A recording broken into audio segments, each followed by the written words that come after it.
this live broadcast, True Fire Live, you're watching and listening to one of my personal favorite cats to work with, Sean McGowan. Sean's done 4 projects already with True Fire, and he's relatively new artist. Just welcomed him to the family, I believe, last year. Sean's done fingerstyle jazz guitar course, a walking bass and comping course, a creative jazz comping course, a pentatonic palex course, and check them out on True Fire. They're all 5-star across the board, 5-star ratings from students, lots of great comments, great feedback, and he's returned this week to do 2 more projects. One of them called View of the Blues, and the other one, Trading Solos. We'll talk to Sean about both of those, but I want to read you a couple of quotes about this guy. He's crazy good on guitars, I think you can already tell. His signature style is kind of this fingerstyle jazz, but a very contemporary approach to it. We'll talk to Sean a little bit about that in a minute. But, he plays a ton of festivals. He's the assistant professor of music and the guitar program director at the University of Colorado in Denver. Awesome educational facility. But check out these quotes. This from Tuck Andrus of Tuck and Patty. Sean McGowan is the most promising young solo artist I have ever heard. His first CD, River Coffee, paints a broad, beautiful picture of his enormous virtuosity, unrelenting musicality, playful sense of humor, and remarkable knowledge of musical histories. I love this part. Guitarists will weep yet laugh with delight as they try to figure out what he is doing, and history will remember Sean as one of the most important guitarists of his generation. Just Jazz Guitar magazine said, really stunning. A non-guitarist will never realize just how much is going on, but we guitarists will constantly ask ourselves, how did he do that? I know I've asked myself 100 times in session here with him. And then All About Jazz said, playing the blues standards or bebop anthems, fiery 16th note lines, or suspended harmonic constructs, Sean McGowan has found his niche amongst the best jazz guitar soloists. Let's talk to Sean.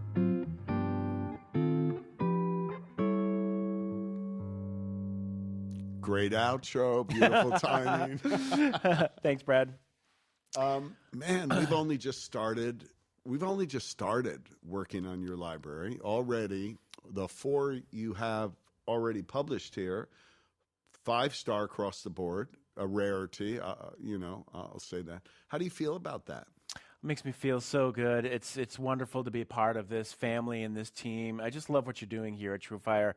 But yeah, I'm very honored to be able to share my experiences and knowledge in a variety of contexts in these courses. It's pretty awesome, and I really appreciate you and the team for giving me the flexibility and the freedom to kind of do what I want topic-wise. I never felt like anything was streamlined in a very, tight way. I really appreciate that you give all the artists free reins and creatively. Absolutely. I mean, and we certainly appreciate you and what you bring to the table. It's rare.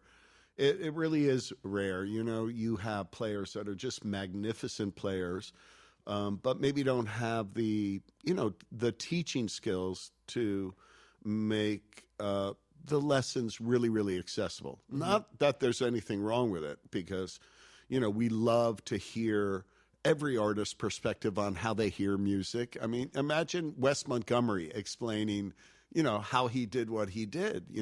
Might not be technical, might not even use the word theory or harmony or modes, but it's a really refreshing perspective, and there's learning in that as well. But in your case, you really are able to take some very sophisticated topics and make them accessible for mere mortal players, right?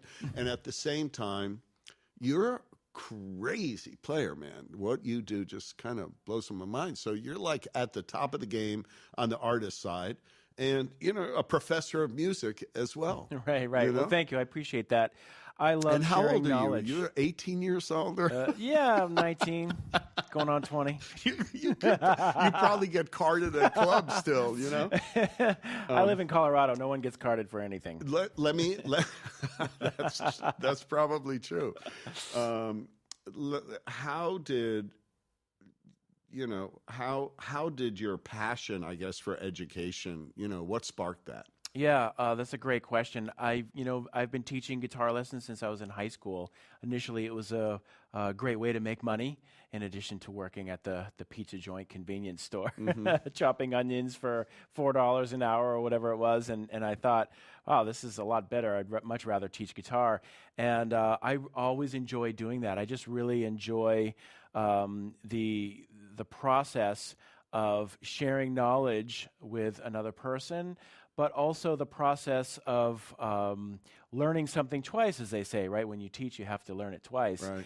And being able to understand it in a way that I could communicate it and articulate it clearly with the student, regardless of their age or playing ability or musical background, just to be able to share knowledge and have it make an impact on their playing and their musical development.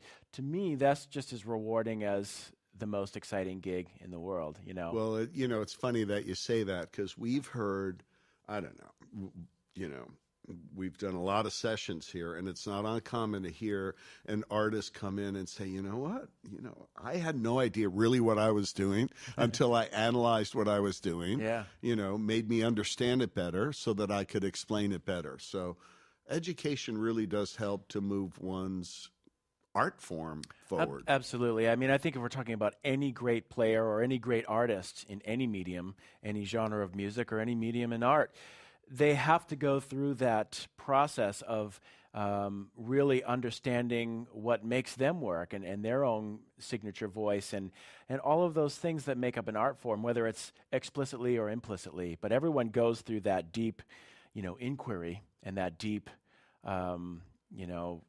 hitting the road and asking those deep questions. And I think when you teach and you make it a point of your life to share knowledge with other people and help them on their way, I think that's a really beautiful thing, and it only reinforces musical concepts to you as well, as the teacher.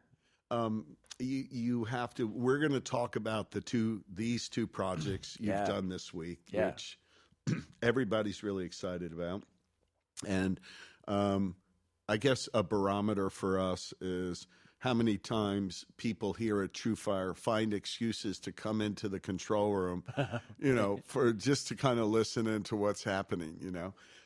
You've had a whole crowd in there this week, but first, we started with, like, your signature thing is this solo jazz fingerstyle guitar. And for those people chiming into this broadcast, and for those people that'll chime into the on-demand version, just play something. You did a little solo thing with all blues. Yeah. I'm throwing you a bit of a curveball. Okay, no, that's fine. That's just good. Play a solo fingerstyle jazz piece for us. Sure, a little short something sweet. Hopefully sweet.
Thanks. In fact, I have to read a little comment here.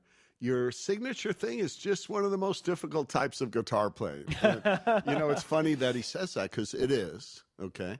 And when Sean first came in, that's what we focused on. That walking bass lines thing was awesome. The finger-style jazz was awesome. And as we contemplated where we would go together, right? And we see, together we look out 5 years. What is this library, Sean McGowan's library, going to look like here at TrueFire? And where do all the various paths ultimately lead, the library making sense. And, we felt, hey, for the next couple, 3-4 courses, let's work with more traditional forms of playing. And we just spoke a couple minutes ago about how we can start to teach the fingerstyle jazz thing to get, people used to a pick starting to embrace that style. Right. And there's a way to get there, isn't there? Absolutely. I still am primarily a pick player because around Denver and around Colorado and when I travel, I'm doing a lot of gigs, pickup gigs with various bands. So I would say, at least 60% of what I'm doing is in an ensemble situation, playing in a very traditional way with a pick. For me, over the years, I love playing solo guitar, and I feel more connected to the instrument when I'm playing with my fingers. So for me, it's a lot easier to play multiple parts and counterpoint and things like that using my fingers than with a pick, although some people do it with a pick. But in most group settings, I'll always play with a pick. And so I think that's just a part of functioning in any real musical situation. So I haven't neglected that at all. And it's really important for gigging guitar players to have access to language that we're going to be talking about in these new courses, which is primarily blues and language for solo language and comping language for standards. And correct me if I'm wrong, because I'm often wrong, as the team here at TrueFire will testify never. to. Okay. But you could do it live on camera.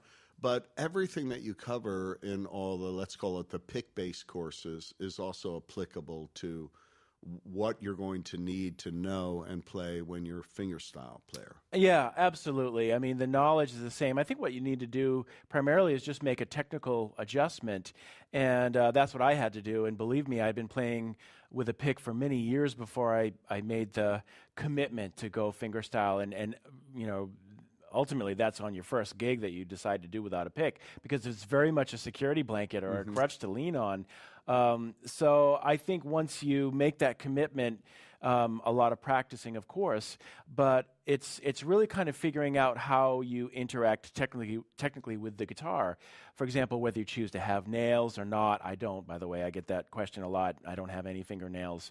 What kind of guitar you choose to play, whether you've had any classical guitar training, and if so, does that impact your approach to fingerstyle jazz? All of those questions, all of those issues that you kind of need to work out as you're making the transition from a pick player to fingerstyle. Cool. So, as I said, there's a couple of great fingerstyle jazz courses already in the library. I assure everybody we will get there. We'll have, when Sean first came in, we wanted to kind of show off what his thing really was all about. Admittedly, some of the stuff might be a little advanced. There's still a lot of stuff you can learn from it. But now we're on track to developing, let's call it a jazz vocabulary, harmony, theoretical, creative approaches, some of the lines. And over the next couple of sessions, we'll be working on some of these fingerstyle techniques to help you get into that space. But let's talk about what we did this week. Yeah. I love we did a trading solos, and most of our students are familiar and really dig these trading solos courses. Yeah. We'll talk about that in a minute. But I love this Views of the Blues course. Yeah. Where you talk about Charlie Christian, Kenny Burrell, Wes Montgomery, Grant Green. And tell us in your mind why this is kind of an important, let's say, learning experience. Yeah. And why you think the blues in particular is rooted, or jazz is rooted to the blues, and how these guys help to establish that vocabulary. Definitely. So just to back up for a minute, I think that, jazz can be a loaded term to some guitar players. It can feel off-putting almost. It's intimidating, and I don't want to play. I don't like jazz. It's whether they're thinking it sounds too cheesy or cocktail loungy or anything. And just, just keep in mind that jazz has tons of subgenres and artists and time periods, and there's plenty of jazz that I can't stand listening to. So it's like with any genre. If you could take rock or blues, there are the artists that you love and really connect with, and there are those that don't at all. That's true of any genre. So it's unfair to be intimidated or say that you don't like a particular genre. And I think for guitar players especially, a great way to kind of get their foot into the pool, get their feet wet, is by listening to these guitarists that you just mentioned that are covered in this 3 Views class. All of those aforementioned guitar players were huge influences, not only on jazz guitarists, but rock guitar players. Jimi Hendrix was a huge fan of Kenny Burrell. He was quoted as saying, if he could just get Kenny Burrell's sound, Stevie Ray Vaughan was a huge fan of Wes Montgomery's, as well as Grant Green especially. He would pay tribute to Grant Green on different recordings and certainly live in concert, and Kenny. And Eric Johnson is a huge fan of Wes Montgomery. Wes is his favorite guitar player. So they've impacted and influenced guitar players far outside the boundary of jazz, if you will. But it's a great way to understand the basic blues language from a different perspective. And that was the idea behind this course, is what if we take a form that we all know, that we all grew up with, and it's very much a common language that we all speak, 12-bar blues, that standard form and all of the variations. And because regardless of where you go in the country and even in the world, everybody knows how to play a blues, or should be able to on some level. And the more I think about it, and the more I've studied, 20th century American music history and culture, the regional differences in the blues are amazing. They're all speaking the same language, but with a different dialect.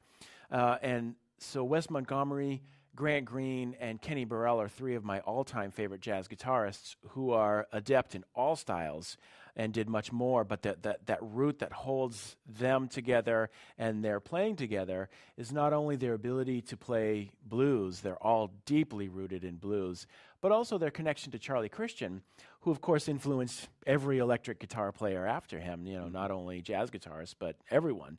And to me, Grant Green and Kenny Burrell and Wes Montgomery represent the next generation. They're part of that post-Charlie Christian movement.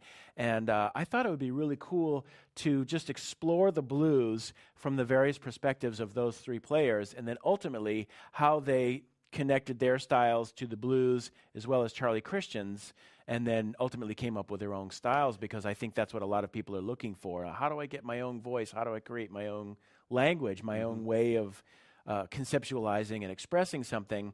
And I think Kenny Burrell, Wes Montgomery, and Grant are all perfect examples, because they all have their own unique voices, but yet you can tie them directly to Charlie Christian's approach. Yeah, he's kind of like the initial spark of this whole he really thing, is the figurehead, right? For sure. And what's interesting, first of all, what's great about you is you are, and, there's lots of testimony about that as well.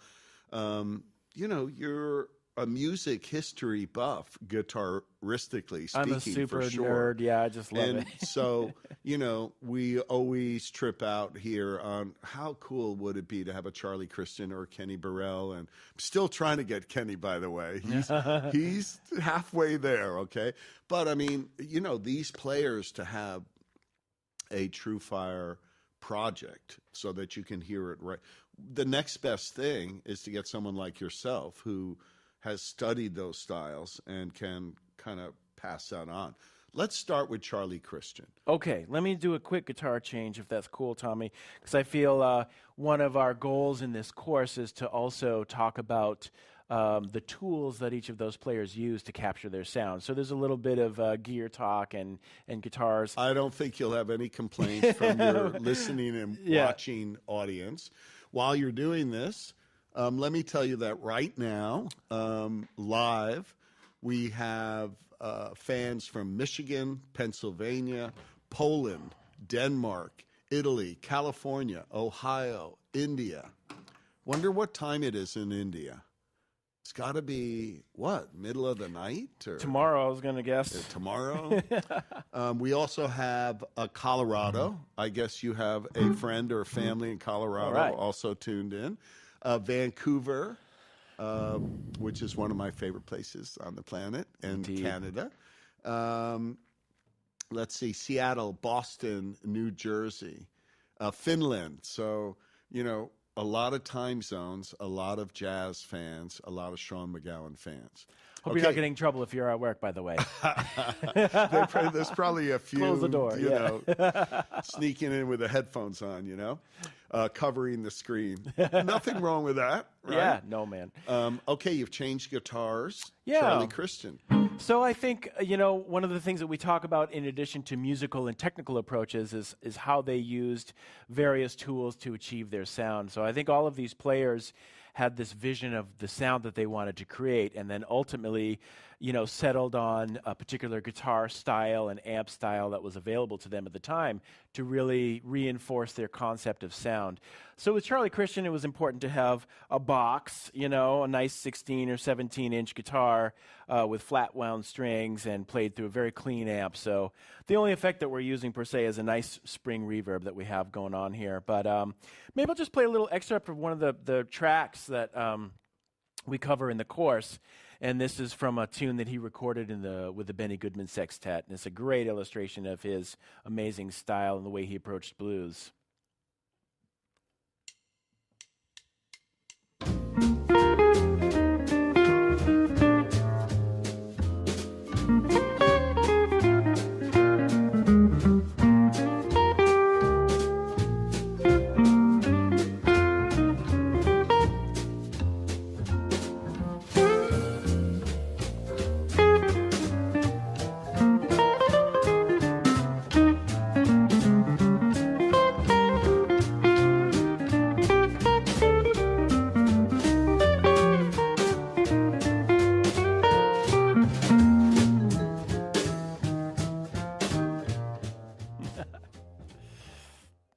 So, this gives you a little taste of what we're doing. Yeah, what's interesting to us, of course, and probably other folks, is there's a couple of moves and lines in there that are still very fresh. Oh, and absolutely. still very much of the vocabulary of, even the most contemporary progressive blues players. Yeah. So talk to that. Yeah, that's definitely what we talk about in the course, and that there's a lot of language that maybe over the years has been overlooked that really stands up. And I think initially it comes with this perspective of the blues that has maybe been forgotten by a lot of, when a lot of people, when they play blues, they maybe only think of Chicago blues or the way that B.B. King or Buddy Guy might play, or maybe Texas blues, and maybe that would even, expand into acoustic blues if you're into Blind Lemon Jefferson or Robert Johnson or any of the Piedmont players, but even those are just kind of a small piece of this picture of what is the blues. And I think for Charlie Christian, because he was from Texas, Oklahoma City, traveled in a bunch of bands throughout the Southwest, at a time where blues was very much an integral part of jazz. It was kind of a response to the syrupy commercial jazz that was happening, in New York in the 20s and all of those big ballroom dances. A lot of those musicians moved out west to Kansas City, and there was a great swing jazz blues scene, and it's very close to Western swing music. A lot of those musicians jammed. Charlie Christian knew Eldon Shamblin, and also T-Bone Walker. So all of these people that were kind of figureheads of what we now compartmentalize in different genres basically speaking the same language. You know, Eldon was doing it with Bob Wills and the Texas Playboys, and Charlie Christian was doing it in various pickup bands and Benny Goodman's sextet, and, you know, T-Bone Walker was playing in other bands on the West Coast. But it's ultimately the same language, and it's just a different way of accessing these shapes. So if we're starting out in B-flat, this tune, just even within that box, instead of feeling restricted to only playing minor pentatonic or minor blues, there are all of these other options and colors available. And what a lot of these players in this course would do, they would play blues vocabulary, but also play vocabulary that would be typical of bebop and post-bop, and really honing in on the chord changes. So just, you know, right off with that first lick, it's a great opening statement to to a solo. I think Jim Hall actually wrote in his book, Exploring Jazz Guitar, that he loved Charlie Christian specifically for that. It was like, if you're going to read a great novel, you have to be hooked in that first sentence, or it's gone, you know? And Charlie Christian had that ability. Yeah. It just was spontaneous. Everything, as soon as he started playing, that magic started happening. Yeah. So the next artist you covered was Kenny, right? Yeah. So Kenny Burrell would talk about his two primary guitar influences as being Charlie Christian, of course, and Oscar Moore, and really going for a real full, rich sound. And I think, you know, along with horn players, Charlie Christian was a big inspiration to Kenny Burrell for his single note clarity and ability to come up with these just seemingly never-ending riffs and lines with this heavy concept. And I think Oscar Moore inspired him with the elegance of his chordal playing. Of course, Oscar Moore played in the Nat King Cole Trio for a while, and just a very beautiful chordal player from Texas. And so he was also a very adept blues player and had this sophisticated harmonic language. So they could hang in both worlds. They could play really nice blues, and they could swing, but they could also play real lush ballads.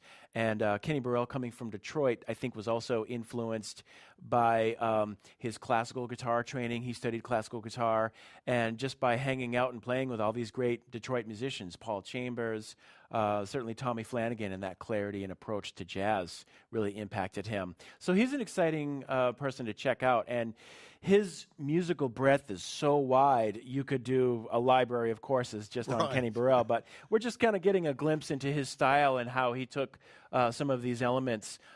So let's maybe check out a little excerpt of one of his tunes. This is from his classic Midnight Blue record. And one of the cool things about this course is that we show licks and concepts. I should say, more importantly, concepts, but those are articulated with licks and lines that you can use in your own playing. But then each player has two really long etudes that you can dig in deep and you know, really take a good solid look at what they're doing. So this tune, Sean, oh, do us a favor. Mm-hmm.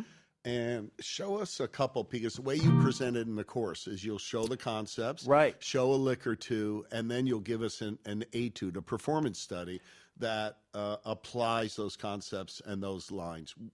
Sure. Present it like you do in the course so they can get a taste of what you've done. Okay, so if we start off with a short lick or a concept and say, okay, one of the things that Kenny Burrell does in this particular song that's a great thing that you can utilize in your solos is creating a dialogue with yourself, almost like a question and answer approach. And you can do that in two ways. You can create one lick or one line that's your question, your antecedent, and then answer that with another lick. In this song, Kenny Burrell answers that with a little chord progression. So he starts off with this box that's very familiar to all of us, just the C minor pentatonic.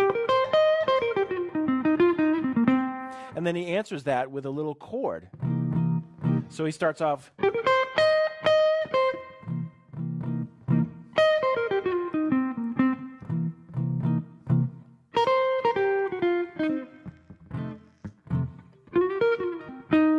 So it's almost like he's creating a little conversation with himself. And of course, with his amazing technique, he would really, bring out those strong lines, just, and then the chord answer is very soft. So it almost sounds like there are two guitar players. One's just doing a soft comp in the background, and I just love this approach. It's really beautiful. He's taking very simple material in terms of just this scale, with a few different variations, but that's the scale that we all grew up with. And it's almost like, wow, how far can you go? How deep can you go with that language? And the answer is in rhythm and in phrasing and in linescapes. So do you want to play a little bit of this track? Please. Check it out? Yeah. All right.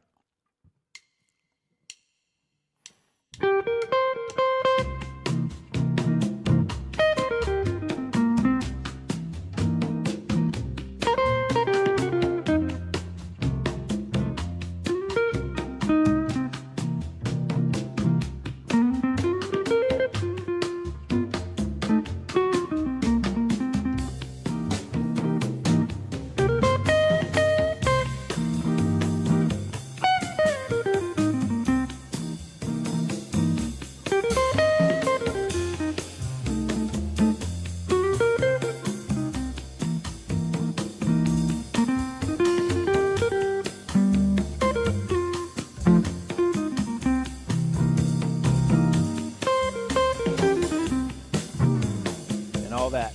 Killer. So, that's how Sean has organized the curriculum for this course. There are sections for each one of the players.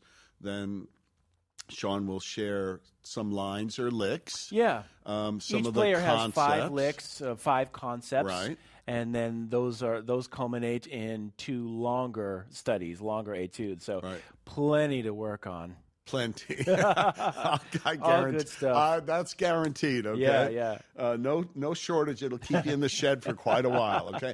Meanwhile, what's awesome about that, and to the point that you made earlier, is every one of our favorite blues players today, every single one of them has been here.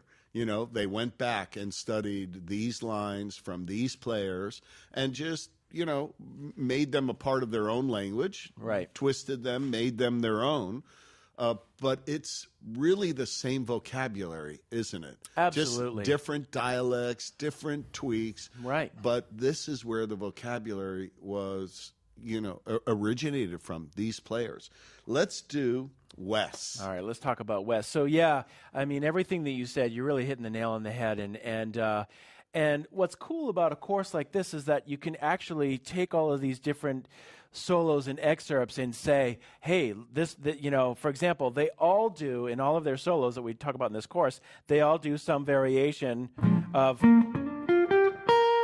we all know that lick, but it's the ways in which they phrase it and permutate it and do variations from that.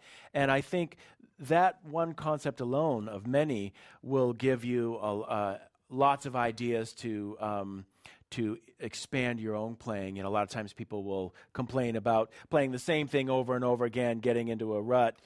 So there's that vocabulary. Of course, there are the technical differences between each player, and Wes being very unique in that he articulated, as you know, everything with the thumb. He didn't use a pick. So we talk about octaves, and we talk about playing block chords and soloing with block chords, as Wes did, but we'll give you a little taste of one of the etudes in here. And I'm going to play this. I can play octaves with my thumb, but to get that kind of real rich, fat sound, I use my fingers just to get the sound of flesh on flat wound string. So I'll be doing that until we get to octaves. But let's check out a little bit of this etude called the Gulf Coast Blues. Deal.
included that. Sorry, I couldn't help myself. Hey, there's a bonus move for Yeah, you. You know? yeah. The so clear. You talked before about Stevie Ray.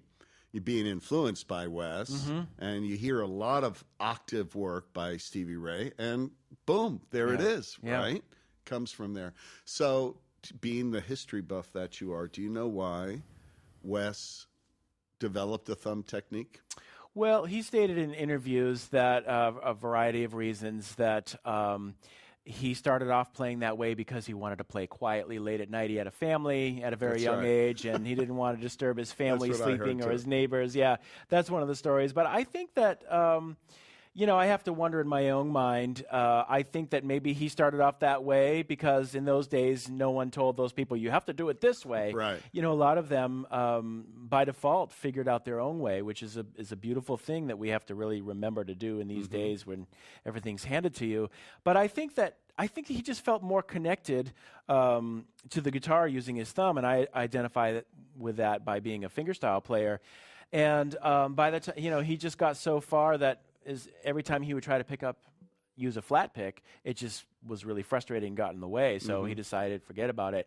A couple of things to note about him physically was that he was double jointed. So they said that his thumb would just bend back, to his wrist. And over time, he developed, a callus on the side of his thumb, just as you would on your left hand. So he had this kind of little ridge, and that allowed him to get that same clarity of articulation that a pick would. So it worked for him, and that sound is immediately apparent. But yeah, it's true. Even if you're Stevie Ray or Eric Johnson playing on a Strat, as soon as you go into an octave playing with your thumb, that people immediately think, oh, Wes Montgomery. Yeah. Right? And then after Wes, you wind up the course with Grant Green. Grant Green. Another monster everybody talks about. Everybody was influenced by. Yeah. All right, I have to switch guitars real quick because I really want to hone in on that particular tone. But to speak to what you're saying, Brad, Grant was a great player. I mean, I think he's enjoying maybe a little bit of a rebirth now, ironically. I mean, I think with Kenny and Wes, all of these players impacted the musical world beyond jazz. Wes was a hugely successful commercial star in pop music. People had Wes records that didn't listen to jazz, his later recordings, and Kenny did so many things. The interesting thing about Grant Green is that at one point, he was one of the most sampled artists among hip-hop DJs. That especially his late 60s, early 70s work, that's kind of like the acid jazz, the funk stuff, that you listen to a lot of rap and hip-hop records, and they're Grant Green tunes. I mean, everybody has sampled his stuff. So there's that side of him. He made, gospel recordings and Latin recordings and just an amazingly clear voice, but there was a book that was written called The Forgotten Genius of Jazz Guitar that I recommend everybody check out. But I think he felt that he didn't really achieve the same level of commercial success as others. So it's nice to hear that or to see that, he is being recognized. But of course, players such as Stevie Ray Vaughan and people that really know lots of different styles of blues, they've been hip to Grant Green for quite a long time. Oh, yeah. Yeah, so let's just get a little taste of what Grant might do in an organ trio setting over a minor blues progression. So one of the other things that I really love about this course is not only do we talk about different players and their individual approaches and styles, but also different forms of the blues. We do blues in 3/4, 24-bar blues. We do minor blues. We do a standard blues. We do bird blues. So each of those playing styles are expressed through different forms of the blues. So you can learn about different styles of the blues instead of just everything being 12-bar blues with the same chords. All right, let's check out some minor blues.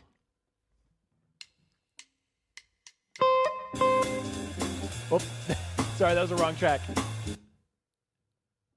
you have that minor blues right there, by any chance? We can stall. All right, let's check it out. I could talk for days about Grant Green, so it's cool.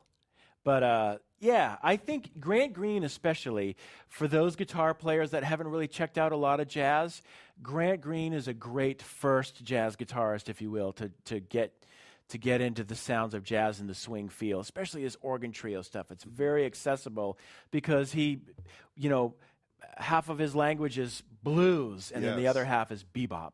And interestingly, certainly Wes, Kenny, Grant Green, Pat Martino, George Benson, they all did that organ trio soul jazz stuff, right? Right. Which was largely 1-4-5 stuff, blues, right? Absolutely.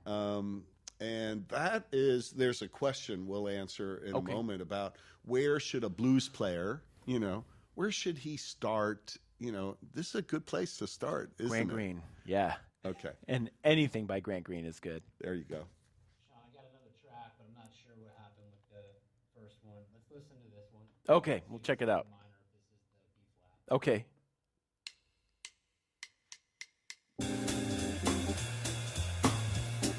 Yeah, That's not it, I guess. that's not it. It doesn't. Yeah.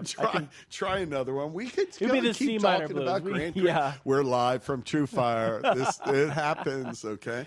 Sorry, man. We just proved that this is live, not pre-recorded. Yeah. It's all good. I mean, Grant Green was very much influenced by Charlie Christian, but other than that, he didn't listen to a whole lot of guitar players. His bebop vocabulary was very much informed by horn players. Yeah. And he was the house guitarist for a while for Blue Note Records. Right. So he was very prolific. I mean, he really is almost like the Beatles. His career was a relatively short amount of time, but he was so prolific in those years, So there's so much Grant Green to check out. And organ trio is great because, as you mentioned, that was very much in vogue in the 60s, with Jimmy Smith's groups and, Don Patterson and Babyface Willette and Big John Patton, all of those groups. Jack McDuff. Yeah. All that stuff. And for many guitar players following that was kind of their outlet of getting their jazz chops together. It certainly was for both Pat Martino and George Benson. And it was very popular. I mean, it was commercially successful during that period of time, which, right. Then it was, I guess, what do they call that? Soft jazz or, just kind of, a platform where really good musicians could make some money. Yeah. And it's a great instrumentation. Guitar and organ sound great together. Yeah. And also just live, I mean, there's just nothing like the sound of a real Hammond organ with a Leslie cabinet. And I play with organ trios a lot. In fact, I've got a gig with an organ trio this next weekend in Denver, and I just love it. It's a huge sound. Yeah, it is.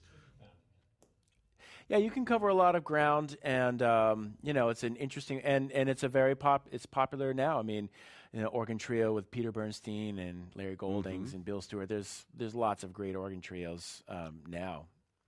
Let's see if we've got a minor blues. Yeah, track let's see if we can give it a shot. This is a cool one.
Yeah, fun stuff. Really fun to play. It's almost addictive.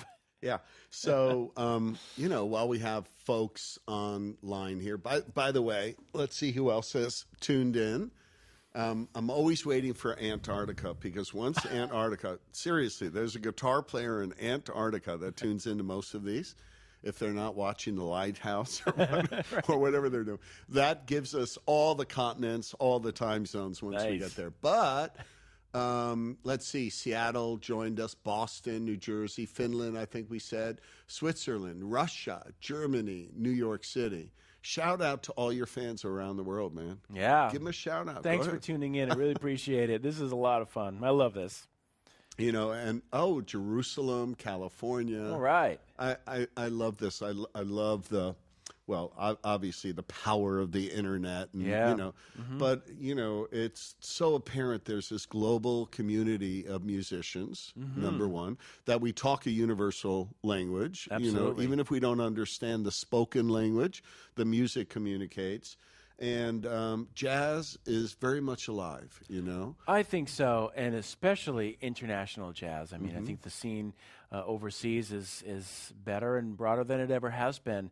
But, you know, you spoke of the community of musicians, and that's absolutely true. But even to take it a step further, there's this amazing family among guitar players around the world. Just that, you know, guitar players we just have this connection, and we're constantly interested in talking about gear and music and styles and approaches and making a living. But I just love the connection that all guitar players have. It doesn't matter where you're from or what you're doing. There's just always that connection. You know, and it was true back in the 60s and 70s, my generation.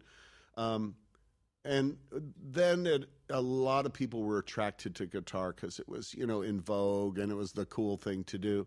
Today, you know, being a guitar player is not necessarily a cool thing to do. It's not going to make you more popular at school or, you know, more popular I don't know. I mean, I've read that, you know, there have been some articles, Yeah. but in my own experience and from what I've seen, I don't know if I would necessarily agree with that. I think it's an exposure thing more than anything else, because one of my former students at CU Denver went on to run one of the School of Rock, you know, those chains. Yeah. And boy, once kids, whether it's rock or blues or Queen now is having a resurgence, you know, the Bohemian Rhapsody, they hear that and they play that and they experience it and then they're hooked. And so I see a lot of kids who didn't even know about the guitar. I mean, you're absolutely right, and they're right in what they say, that you don't hear as much guitar on the radio as you did in the 60s, 70s, and 80s. Except for country That's music. for sure. Yeah, you know. country being except, but in pop music, Yeah. you know, back in the day, like, for example, when I was learning guitar in the 80s,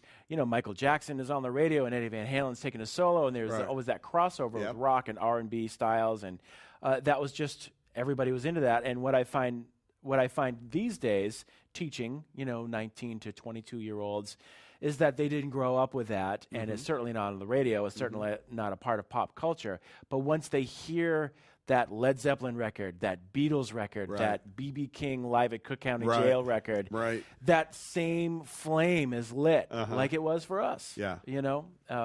So it's just the challenge is to kind of break through contemporary pop culture and get them to the good stuff. You know, it's just kind of a waiting game. Everything goes round in cycles, you know.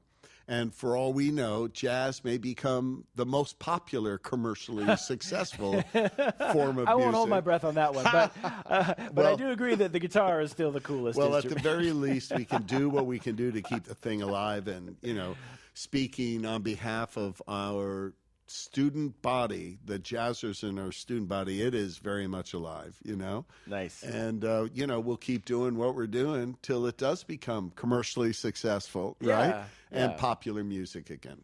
Okay, Madrid, Mexico City, Palm Springs, Arkansas, Asheville, Mumbai, and Nigeria have just tuned in or shouted out. Hello, how you doing?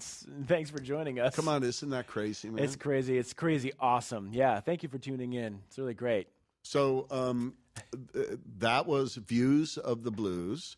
And, you know, there were some shout outs, do Benson, do this one, do that one. And we were talking today about, you know, this is a really interesting series that has a lot of legs. Yeah. We can take this much further and cover a lot more players and, you know, acknowledge and, you know, kind of pay forward what they brought to the musical vocabulary. Yeah, yeah. So on camera, live, you willing to keep doing this kind of stuff? Oh, absolutely. And I have to say, I feel very honored to be a part of this process, because what you find when you do this and you really check it out is that you recognize that it's all part of one big tree, you know. Their styles weren't created out of a vacuum, you know, so we can look at Charlie Christian and see how, in this course, how he directly made an impact on the styles of Wes Montgomery, Kenny Burrell, and Grant Green, yet all three of those guitarists had such, you know, incredibly personal immediately recognizable styles. And I think the same was true of the next generation that you just spoke of, Pat Martino, George Benson. And we can point out, especially in earlier recordings, you can look at a place in Pat Martino's playing and say, that is 100% taken from Wes Montgomery, and that is 100%, if you listen to George Benson, I could point out, maybe this is another course, but we could say, this is Grant Green, and this is Kenny Burrell, and I think it's important when forming your own style that you recognize that everybody goes through that period of really assimilating the language of their heroes, and it's all like this giant family. And of course, Pat Martino and George Benson have incredibly unique, innovative styles, but they didn't start from nowhere. They started from assimilating all those influences, recognizing them, and being faithful to them too. In Benson's case, he was also influenced by Hank Garland, a great country Nashville studio guitarist who also was an incredible jazz player, Thornell Schwartz, all these other, and you basically take what you can from these players and ultimately put all of those things together to create your own style. It's pretty fun. So I think that would be very well received, even based on the comments we're seeing here. Ready for a couple of questions? Yes. Okay. Please. From, boy, I don't want to mispronounce this gentleman's name, but the question is, any advice to a pentatonic blues player who wants to learn to play jazz guitar? Where and how to start? Well, a good place to start would be this course, Views of the Blues, and I say that truly because this course was really designed for players such as yourself in mind. How to, there are lots of players that want to get into playing jazz and they don't even know where to begin, and maybe you can buy a real book or something like that, but that's not going to really do much to get things started. I think what you need to do is engage in the music. By listening to it, by if there's any jazz in your, where you live, if there are any jazz clubs there, jazz radio, jazz programs on public radio, start tuning those things. I mean, you can stream anything, so there certainly won't be any challenge in listening to jazz like there was when I was young, growing up in rural Maine, But that would be number one, is listening deeply and listening to maybe just a few different recordings, one or two players. I think these 4 players are great ones to start with, but just kind of keeping limitations on you because you're not overwhelmed by, the entire history of jazz and all of the subgenres. Just focus in on one part of it and take it one piece at a time. And then ultimately the best thing to do is play with other musicians. But I think this course, the intention behind this course was really to expose people that haven't played jazz to the elements of jazz expressed in a blues form so that there's that common language. So yeah, if you're a pentatonic player, but you know how to play the blues, that's a great starting place. And from the vocabulary that you already have, now you can see a little something different that those 4 players did, and then you can add that, and you're just adding to your playing one piece at a time. And before you know it, you're playing a jazz blues. There you go. And blues, it's the roots of jazz. Absolutely. It should be, modern jazz can mean a lot of different things now, but I think, when Marsalis said that it's like the roux in a gumbo. If it doesn't have roux in it, it's not a gumbo. And to him and my personal feeling is that blues has to be somewhere at the core of any jazz that you play. Even if you're playing a standard or a ballad or anything, there's that feeling, certainly the vocabulary and that approach that really ties it all together. Great answer. And by the way, that gentleman whose name I couldn't pronounce chimed in and said, just call me Al. All right, Al. So Al, I hope we answered that question. Yeah. Another question from Roger Barreto is, hey, Roger. Related to fingerstyle jazz or fingerstyle in general, how important is it for me to learn lead guitar techniques like mode, sweep picking, tremolo for fingerstyle guitar? That's an interesting question. I think ultimately the answer to that question you would have to figure out, because that's based on what do you want to play. The way that I always thought about it, if there was a technique, whether I saw somebody live or listened to a record and had to imagine what they did, that was really exciting for me and launched we were just talking earlier in the day about imagination, and that's really important. If you're only listening to a recording of something, trying to imagine how a player articulated something, but ultimately you'll answer those questions for yourself. I would just say, if you like the sound of sweep picking, then learn how to sweep pick. I don't think you should do anything because you should do it. It should be because you want to do it. But the desire will come from listening to players such as Charlie Christian, and when you hear him do a line like, and just kind of that raking sound, then you say, how's he doing that? I know he's not he's not alternate picking something like that. And that's usually the impetus to learning a new technique. Mm-hmm. So I would say, if you're attracted to a sound, Roger, just figure out a way to learn it, whether you learn it specifically through video instruction or live instruction, or just imagine how that's articulated, and then you might come up with a technique on your own. Yeah, I remember Larry Carlton talking about the first time he heard Eddie Van Halen, do that tapping thing, right? And he thought it was something done in the studio. He couldn't, but he loved the sound of it. Yeah. And went crazy trying to figure out, and ultimately did. Right, right. So that's pretty much what you're saying as well. Another question, do we need to learn, this from Rob Byron, lots of difficult chords? Define difficult. Right.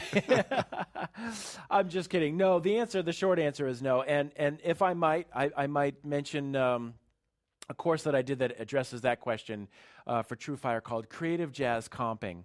And the very first lesson in that course is designed to make learning chords easy and very accessible, because I'm a big believer in that. Music shouldn't be complicated. I think Joe Pass said jazz shouldn't sound hard. It shouldn't sound like that. I mean, the goal is to make anything, quote unquote, difficult sound and look and feel easy. No one wants to listen to hard music, So I think one of the approaches that we talk about in this Creative Jazz Comping course is how to simplify chord voicings and learn how they work in terms of the colors that are available over the foundation notes of any chord voicing. And that first concept in that course, you can pretty much learn anywhere chord voicing in about a week. And I know that sounds maybe a little salesman-ish, but it's really true. Nothing bugs me more than those chord books that are like, here are 5 million chords, learn them all. And well, how are you supposed to do that? I mean, unless you have a photographic memory. That approach never worked for me. So when I really worked on increasing my chord vocabulary, I was really focused on understanding the function of each of the notes in the chord. So I thought more like an arranger rather than a guitar player trying to memorize all these shapes, because I don't have a good memory. I just would forget them all. So this course you might like, because it unravels a lot of those mysteries. It does. It's a great course. Yeah. And another 5-star ranked course from you. From Burton Guster, do you suggest learning full courses of a solo or just a few licks? I think that you can get a lot done by learning a few licks, I mean, I transcribing a full course, of course, the more the better, but that's an arduous task. Although I think it's, that's blood, sweat, and tears, if you want to get down to it.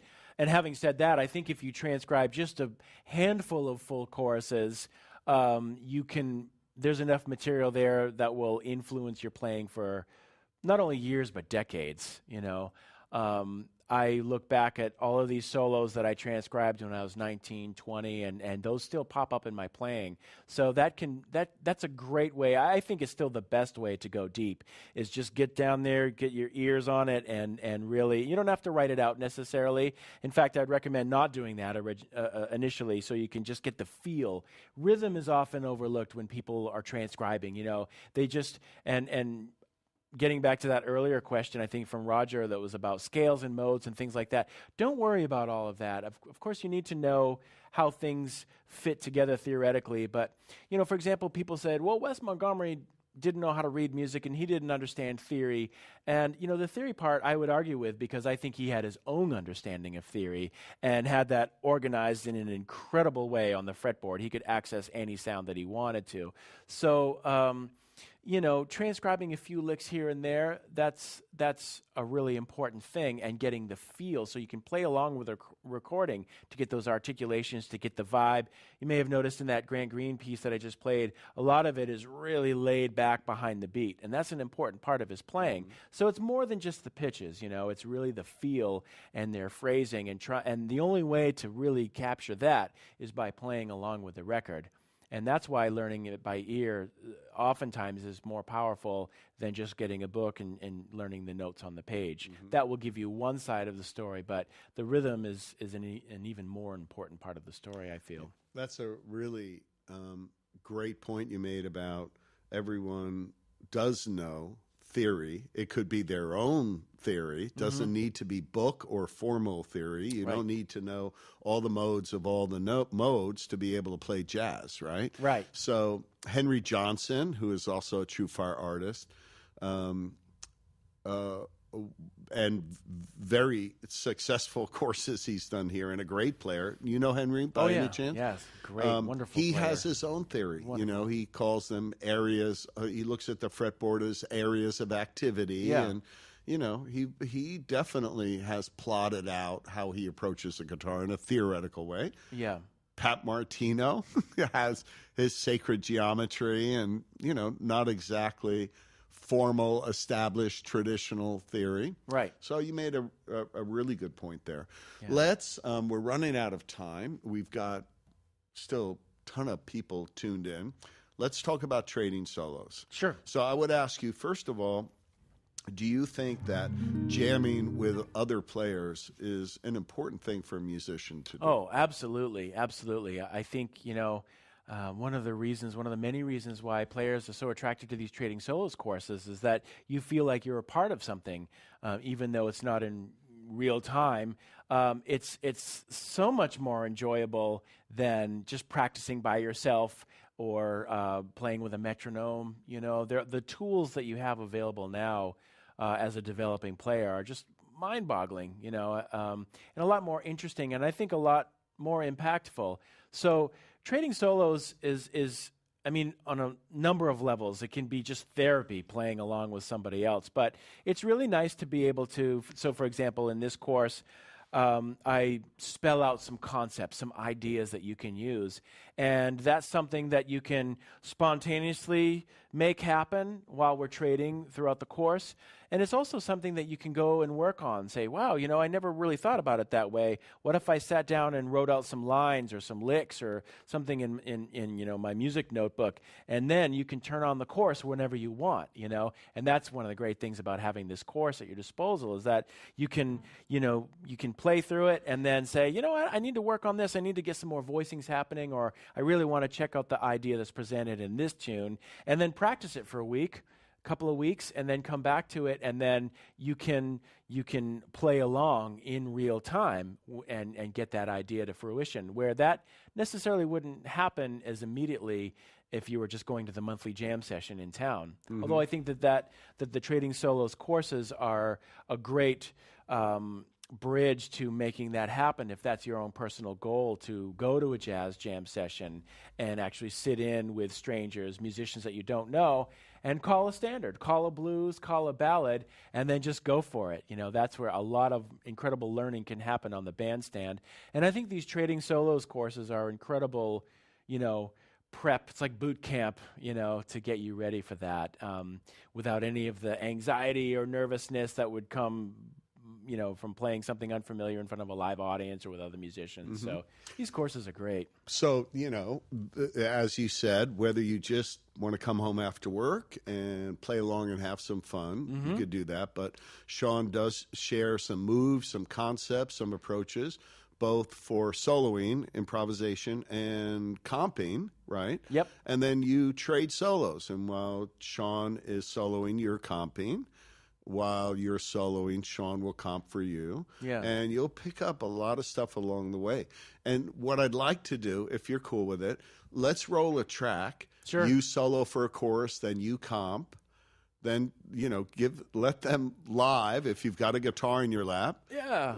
Do this. So grab your guitars, get ready. What track do you want to do this for? Let's see.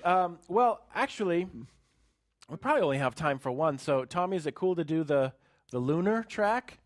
Do you have that handy? Because this is a shorter. This is a 12-bar form, like a blues, but it's a variation, and this is a standard that a lot of people like to play. But yeah, to reiterate what you were just saying, these courses have 5 tunes, 5 based on standard progressions. In my course, we talk about a couple of medium tempo swings. There's a up tempo piece. There's a ballad, and one of them is in straight eighths. And for each song, for each chord progression, we talk about a variety of concepts for both comping and soloing. So the tracks are designed to just be bass and drums, and so there's nothing else to clutter up. So when I solo, you get to comp and try to check out those voicings and rhythmic ideas and so forth. And then I take the next chorus and comp, and then you solo, and so on and so on. It's a lot of fun. Yeah. Mimic it. Oh. Sorry, I think it was the wrong track. But can we do the lunar? Got it. All right, here we go. Here's just a taste.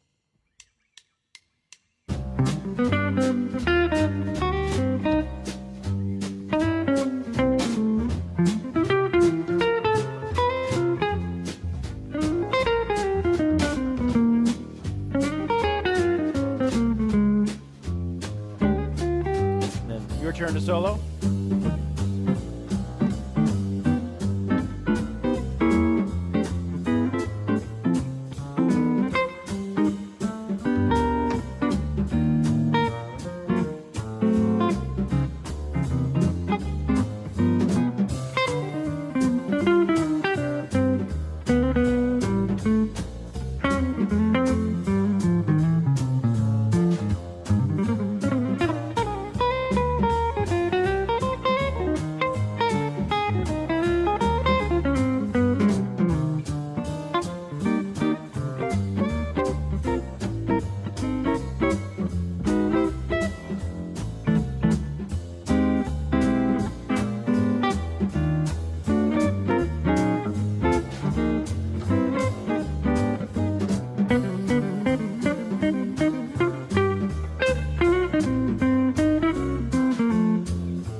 So great example of what that course is about. Yeah, and it's a lot of fun. As you can tell, you could just sit down, play along, or, drill deep, pick up on the concepts that you share with them, and cop a few of your comping moves or... Yeah, and everything's in tab, everything's in standard notation, there's charts for everything, so, everything that we present in these courses you'll have access to in terms of the PDF handouts you can print off. So I would say, Sean, that between these 2 courses, probably a good 2-3 years worth of practice couple of weeks, and maybe. shed time, right? Yeah, unless you're in Antarctica, then you practicing all the time. Yeah, you get. But what's great, and look, a lot of our students do this, myself included.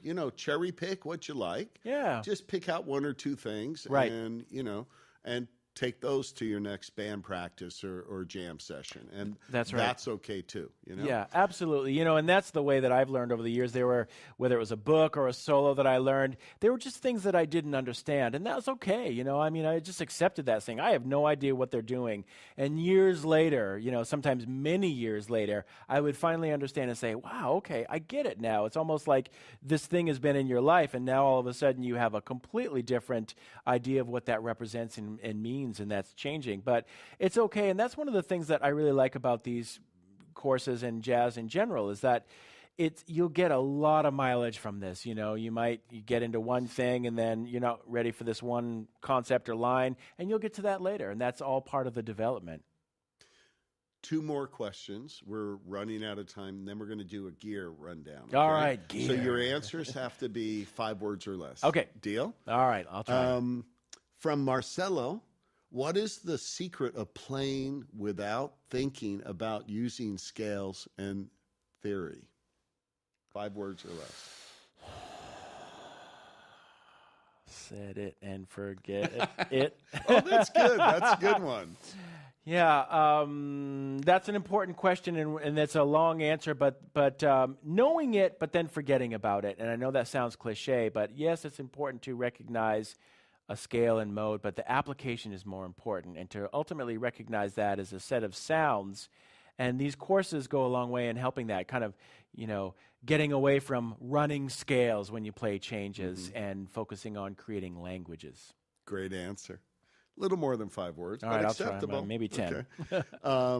From Marcus Noel, what about 4-note chord inversions? How important are they for jazz comping vocabulary and chord melody vocabulary? I would say for chord melody, pretty important, and mostly because you want to be able to support the melody of a song with different inversions, and the melody is more than 1 or 2 notes. So if you're going to support a 7-note melody or a 6-note melody, it's nice to have a few inversions. But so, I would say it in a non-taskmaster way. Just take your time and learn those inversions, but in a creative way. And what I mean by that is don't just memorize them by rote, just like, this is awful, and then, what's with my phone? Think about, like, maybe just take one of those inversions and then create a little exercise, maybe. And then jam with it, and that's what these courses are all about. Just getting them happening. Put on a metronome, put on a backing track, put on a TrueFire course, and just get it happening.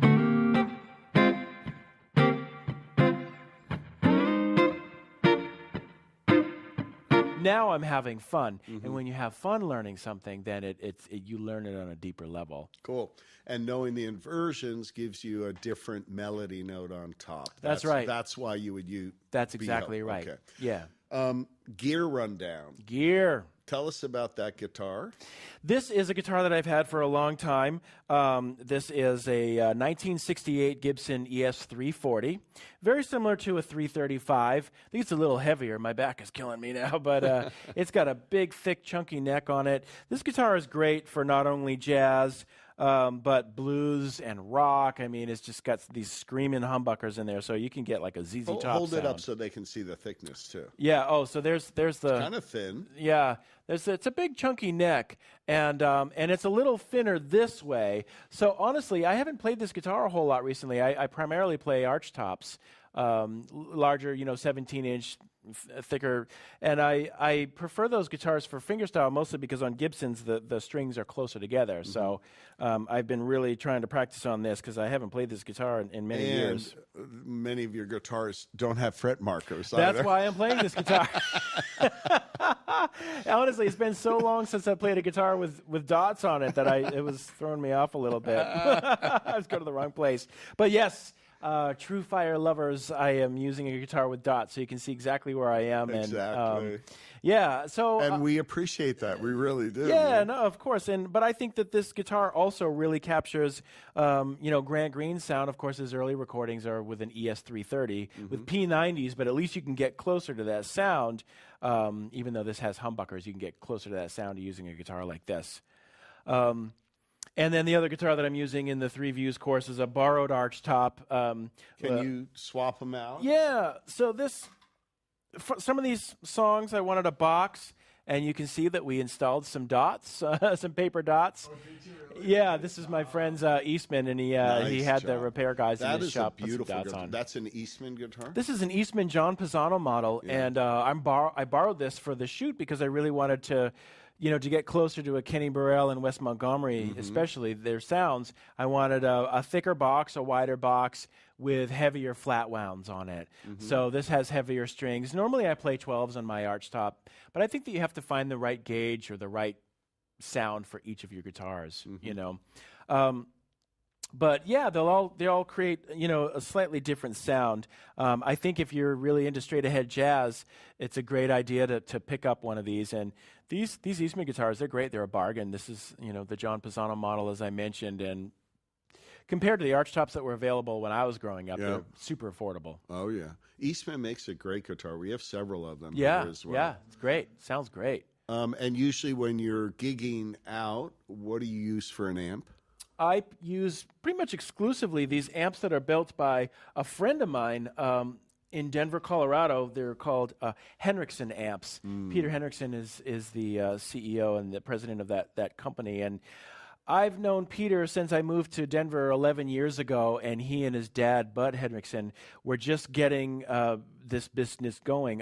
Bud Henriksen was a brilliant engineer, retired, and also a great jazz guitarist who was just literally frustrated with all the amps on the market, and amps breaking down, tube amps not working, and all of these things. So he came up with just a great design for a circuit that has been elaborated upon and improved upon several times. And so right now I'm playing through the Henriksen Blue amp, which you can't see it, but it's literally about the size of a jug of milk. It's this big, weighs nothing, which is very practical for playing jazz gigs because, you know, many of those gigs you have to, you know, climb upstairs or you're not on a big stage. You certainly don't have roadies working for you, so it's like one trip in and out. But I need something that's a nice, clean platform. But it also has a little bit of a vibe. It's not sterile sounding.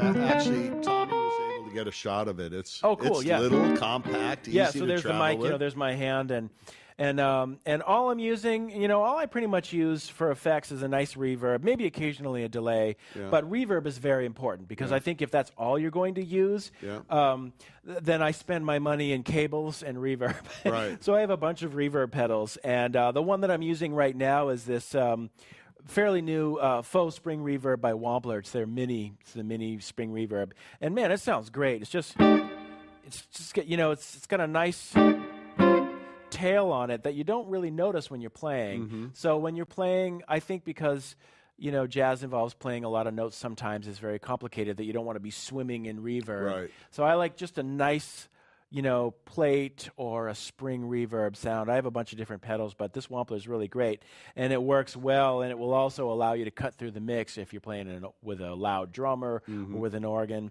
And I think also it's important to have a good quality cable. You know, I actually read an interview with Kenny Burrell, and he was talking about that. It's really important to have the entire expansiveness of your sound through your guitar to be represented through the cable. So you don't want to have a cable that cuts out any of that high end. So what cable are you using? I use a bunch. Right now I'm using, these are Zayola cables, which are expensive cables, but How expensive? oh, let's see. I think I'm trying to remember. I think the 10-foot is like $150 bucks. That's pricey. It's pricey, but you know what? I never have to worry about it. It sounds good. That's the price of a pedal, and I only have one pedal, though, so Right. I don't mind spending that. I also use cables made by a friend of mine in Colorado called Audio Envy cables, and you know, it's really I don't think it makes any sense to me to cheap out on a cable. I mean, if you're investing a lot of money in your amp and in your guitar,